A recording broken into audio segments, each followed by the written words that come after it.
It's been long overdue. Let's talk about season 16. I've actually sat down and recorded multiple videos about season 16, one after both of the two premieres and then one after the girl group. And at the end of each of the videos, it kind of devolves into a whole discussion about Plain Jane because she basically is the main character of the season. But her character seems to be ever evolving, and I just decided to scrap those videos, but I'm not going to scrap it this time because I feel like we're starting to head to a steady place with her. Before we get into Miss Jane, I just want to talk about the season in general, which I'm really liking. And I think that's mostly because of the talent on the season. It's a very high caliber cast. There have been very few misses of performances. The only one that I can really think of is the Lindsey Graham that Geneva Carr did. But aside from that, there have been no challenges yet that have been super bad. They even made me like RDR Live a little bit in concept. And we cannot forget about the runways. The most recent episode as of recording this was the Rusical episode, where we had probably one of the best runways ever in Drag Race. There was not a single miss on the main stage and very few misses this entire season. As for twists, Rated Queen, everyone already forgot about it. I see it on Twitter all the time. I thought what Plain did was really smart, and it showed that this couldn't last for a whole season, and I'm glad that they only kept it for 3 episodes. And I honestly wouldn't mind if it never came back because it was kind of a nothing twist. Judging by the promo of this next episode, it seems like Plain might be using her potion next week. The potions in general, I think, are a very welcome twist. They haven't gone into full effect yet, and I think they can be used really interestingly. And it's the type of twist that can change things, but not too much, like the Golden Beaver on Canada 4. I always say this, but I do really think the showrunners listen to the fans. I think season 15 was a direct response to season 14. The pacing of season 14 is something that is always criticized. So for season 15, they had an elimination each week, and it kept up the flow really nicely. But I think in general, the no eliminations for the first couple episodes format just works out better for production. So season 16 is also a response to season 14, but it's being paced a lot better. They have similar twists of safety, but where the Golden Chocolate Bar canceled the elimination, the potions only give immunity to a queen. It doesn't save them from a full-on elimination. And something that hasn't been mentioned that is really refreshing about this twist is that a lot of these past twists, production has their hands in them. But with these potions, it's totally up to the queens choosing whether they want to use it or not. To bring it up again, it's like the Golden Beaver twist on Canada 4. If you're gonna throw a twist at the queens, give them complete control, keep production on their toes, and honestly, it makes an interesting season. We're at the point where it's not pure Drag Race, where there's just an elimination each week and no other twists, but it's not at the point where it's devolved into a whole different show with too many twists. They're on their way to a really happy medium, and I think that is great. I think the cast this season is a really shady group, and we've really been getting to know them. And with all of them being shady, none of them back down, and it creates really interesting dynamics in their workroom. Someone like Dawn this week was really shady, and it's funny because a lot of the queens in the preseason said that Dawn was like a jokey type of villain. And in the beginning, the fans didn't really see that, but now we're starting to see it, and I'm kind of eating it up. Also, just as a side note, I don't know what's changed as of recent, but they've been letting them look into the camera. I know in the past they've kind of told them to not look in the camera because it kind of breaks the whole fourth wall. But so many queens this season are doing it, and it's so entertaining every time. I really hope that they let them keep doing this. I posted on my community tab asking what people thought about the season, and it's mostly positive. There is definitely very little full-on negativity. At most, people just aren't connecting with the season, and in some ways, I am falling into that category. And I think that's mostly to do with one of my favorite aspects of the show, the storytelling. At its best, Drag Race is able to tell a story out of real interactions between the queens. Yes, there may be some meddling here and there by people behind the scenes, but for the most part, it is reality TV. And as singular episodes, I think the stories that are being told are great. The girl group, especially for someone like Megami, that was a great story to tell. She redeemed herself from last pick and was really shown to be a threat in the competition, and then we get to this week where she was eliminated. And that's fine, eliminations are meant to happen, and sometimes storylines aren't finished. But then I really started to think, yes, she got that redemption and everyone was really praising her online. And of course, their group won the episode, but I don't think in the episode, her or the rest of the group got their proper praise. They were called the winners of the week and then immediately whisked off stage. And for Maya, Geneva, and Megami, 3 queens who hadn't been doing the best in the competition up to that point, I wanted them to finally get that praise from the judges for a really stellar week. But I feel like by just calling them the winners and saying, okay, you can go now, it indirectly telegraphs how they're really feeling about the people in the competition. I like when a queen's track record is insane to look at, someone like Geneva's, for example, because when a queen is given a win, they're also given praise in the episode, so sometimes you think, oh, are they going to start building up momentum from here, but instead Geneva won, left the stage without any praise, and then the next week she went home. There was a lot of time in the girl group episode giving positive critiques to people who didn't win the challenge. And in some ways that's great because I love when the queens are praised for doing a good job because so many of them did a great job. But do you see what I'm saying? It just makes it so clear that they're way more invested in the queens that are on the stage than the queens that actually won the challenge. It's telegraphing a lot of things, and I don't think that the storytelling is that great. Maybe I'm just looking too far into it. The girl group episode told me a lot about the storytelling and where they're trying to go with the season, because the queen who went home, Amanda, played a big role in the season up to this point. So let's talk about Plane Jane. I'm already getting like the nervous sweats from it, I think. Plane Jane is an extremely divisive figure that is clearly not going anywhere in the competition anytime soon. There are a lot of things that Plane does that I do enjoy. I think she lives in that perfect level of stupid and funny a lot of the time. I'm not a fan of Burger Finger, I feel like a lot of people aren't, but other things that she's done on the season have been really funny to me. The feud with Amanda though, I really can't get behind no matter how much the show is wanting me to. My big thing with this whole Plane Jane redemption arc that they're trying to do is it's just not going to work out without Amanda there. By Amanda being eliminated, it kind of justifies everything that Plane was saying or doing. And in this most recent episode, everyone is talking about Plane in the confessionals and saying how what she is doing is probably working out the best. For once, I've tried the Plane Jane technique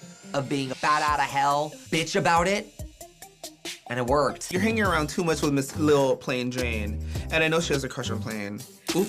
And yes, being cutthroat in the competition and poking at people, it's really getting her the screen time and it is entertaining in some ways. But Amanda leaving on that note and still being really upset at Plane, it leaves a bad taste in my mouth because it's so clear that the show wants me to kind of love-hate Plane, and I just can't really fully do that without her making amends with Amanda. That might just be a me thing. What I will say though is that it is a very interesting and unique storyline that we haven't seen in a long time on the show. So even if I'm not fully on board yet, it is still something that I love talking about, and that's just kind of Plane in general. There's always something to talk about with her, and that was definitely her goal. The next thing I do want to talk about is the placements of this season. And while most of the time I do think they are justified, it's a very, very top-heavy season already, and that's only going to get worse in the late game. And to be honest, it's also a very bottom-heavy season too. And I'm not just talking about the cast. But for real though, like every week up to this point, Q has either been in the top or one time in the bottom. And most of the time, it's really deserved. I mean, she's eating the runway every week, and in the challenges, she's doing amazing. But then we have queens like Dawn and Morphine who have only broken their safe streak recently, and Tsunami Muse who has a record-breaking streak of safe placements. The only time that she's been able to get critiques is in the first week, and ironically the girl group week. It reminds me a ton of season 11 where people like Brooklyn and Evie were in the top almost every single week. It's great for the queens who are in the top because they're obviously doing great in the competition and you're falling in love with them. But other people just fall into the background, and I think that really sucks. And don't get me wrong, I don't think there's any great way to go about this. They can't just like justify anyone in the top for diversity's sake. It's just a real unfortunate position to be in because people forget how much more screen time a queen gets when they're in the top or even the bottom. So queens just don't have as much attention on them when they are called safe, even though they are doing decent in the competition. And lastly, I just want to touch on the structure of this Rusical really quick because I thought it was okay, definitely not as good as they have been in the past couple seasons. But the writing of this one was probably the least fair it has ever been for a Rusical, I would say. There were 3 roles that got solos, and those 3 people who got the solos were in the top. And let me tell you, they were deserved. I mean, Plasma destroyed this challenge. It was great to watch. You can often tell in Rusicals when certain roles are set up to win, and these 3 roles were set up to be the most successful. Again, even though they were set up to be successful, the queen still has to do good. I mean, we've seen like Bosco or Lucy, they had the main character roles and they were in the bottom. But more often than not though, if there is a big spotlight performance for a character in a Rusical, it's setting the queen up to be placed either high or low. It's just really hard to justify a supporting trio character winning over any of the characters who had a solo performance, if that makes sense. So when Melissa McCarthy in this episode says there are no small roles, just small actors, I really can't get behind it, to be honest. In a real life setting, yes, for sure. But in a competition setting, yes, there are small roles and there are roles that are set up to be a lot bigger. That's why I really like the Chers or the Madonnas or the Divas Rusicals, because everyone gets their own little time in the spotlight. I have no idea why as of late they've been leaning more towards the musical parodies, potentially because they're easier to structure and write for, I'm not exactly sure. But yeah, it was just a very predictable episode in general, because when the queen with the BFA got the lead role, what do you think's gonna happen? Let me do a positive sandwich. I truly do love this cast. Every single queen on here is super unique. The show hasn't been utilizing everyone the best, and I haven't been connecting to the season in that way, but I've been connecting with the queens for sure. Easily some of the best artistry we've ever gotten on the show, and it really makes me excited to watch each and every week.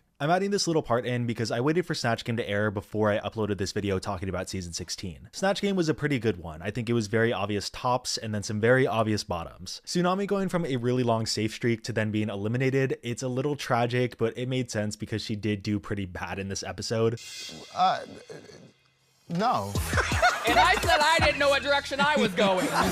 And once again, Sapphira and Plane are in the top, and Q was called safe for the first time this week. Like I said, it's not bad for some queens to dominate the season. That's just kind of how it ends up a lot of the time when queens are doing really well. I just think we're at the point where the top 5 can probably be picked out pretty easily. I am happy that Maya did really good this week, but next week being another design challenge, I don't know. I think they want this girl gone. This is the 3rd design challenge already, and it's kind of tapping on season 3's ass for the most design challenges in a season. At the very least, there are so many queens on the season who are serving amazing looks in these design challenges, so I'm not really complaining. Plane didn't end up using her potion this week, like I said earlier in this video, but I am happy that production is giving it an expiration date, but not like a really instant one. So it gives her some time to strategize and think, but it pressures her enough to make it really interesting. I think they're just overall handling this twist really well. There's still so much of the season left, and I'm going to do another video down the line talking about it and seeing how my thoughts have changed. So I will update you soon on that. Please go support all of the queens from season 16. Thank you so much for watching, and I'll see you soon with another video. Those dancing shoes look a lot like your character shoes that you wore last week. My character shoes? The character shoes that I ain't got no character shoes. My name is James Brown.